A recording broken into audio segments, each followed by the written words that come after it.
Hello everyone, it's Nick. Today we're going to talk about contextualizing period 5. Today we're going to talk about mostly period 5 and we're going to get information, contextualizing, meaning you gather information about it, and at period 5. See, so contextualizing period 5. So in period 5 mainly there's a part of civil war. So civil war is the war for, people, villagers, people who live in the United States. And what causes civil war? And, let me tell you the way it started. It started in 1862 and ended in 1865. So it's quite close to when period 5 started, because period 5 started in 1844 to 1877. It's ended very close and started very close. It started because there's some things going on, and mostly because of the slavery.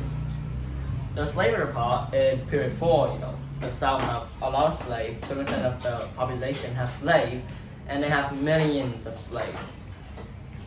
So the problem is getting the slave and how to treat people is from our last lesson, period 4.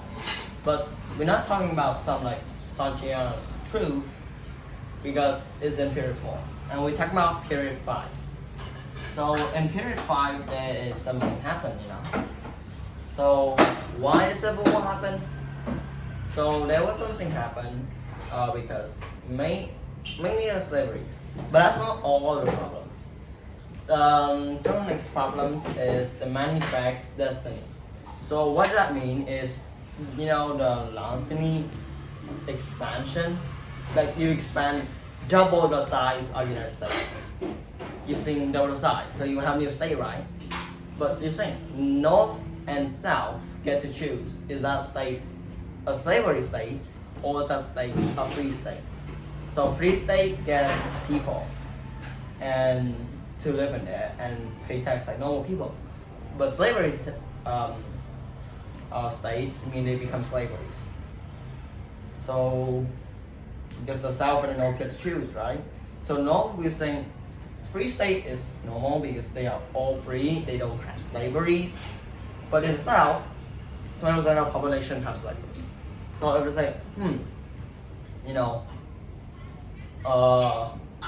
if there's a free state, did that just do things to the US? Because that's not all states free.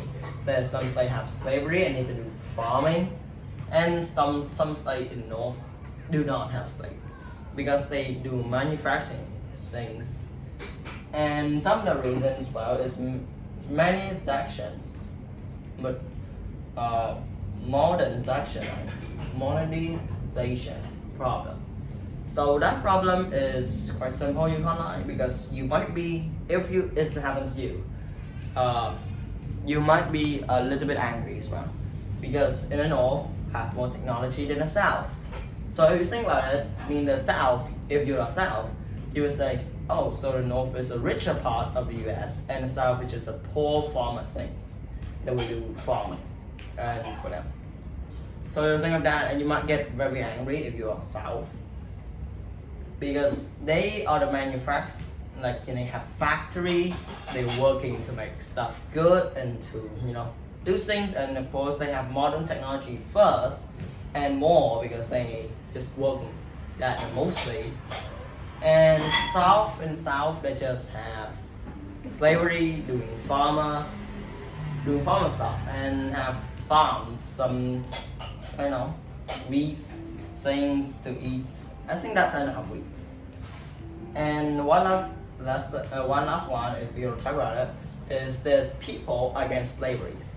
It's so in the North against slaveries, but they know from Sanchiana's truth about slaveries. They know what is her, what is her story, and her have this speed there. They have, she has be just be it, and she know how to speak. So they treat people not great, and they don't even let them to learn. Because if they know the Bibles, they will know one thing that makes the Civil War well. Is the books that are made. So now let's tell what's right, wrong, what about the Bible, our Bible. If you believe God, today, if you believe God, you will do following the Bibles, and if you don't, you can be fine. And the books tell you what is right and wrong, and mostly is, they tell what about slavery is right or wrong as well. So it is causing to another slavery problem, because some have a lot of slavery and they don't have a lot of slavery. Just to remind you that. And no don't have slavery. And one more thing is Abraham Lincoln is the presidency. He's also against slavery. So that caused even more problem. That caused so much problem to happen in Civil War. And of course, if you think about it, the part that have more technology will usually win. Because if there's a part that don't have that much technology, they will lose, right? And mostly it's happen in the South, so the South lose. But they are family because they're in the U.S. and they are South and North. They live together in the U.S. So if they have friendly fire, like family fire, so they're going to start replacing it, helping helping together to make the country back, and make people treat people better because of slavery. Okay, all I'm talking today. Enjoy. Bye. See you next time.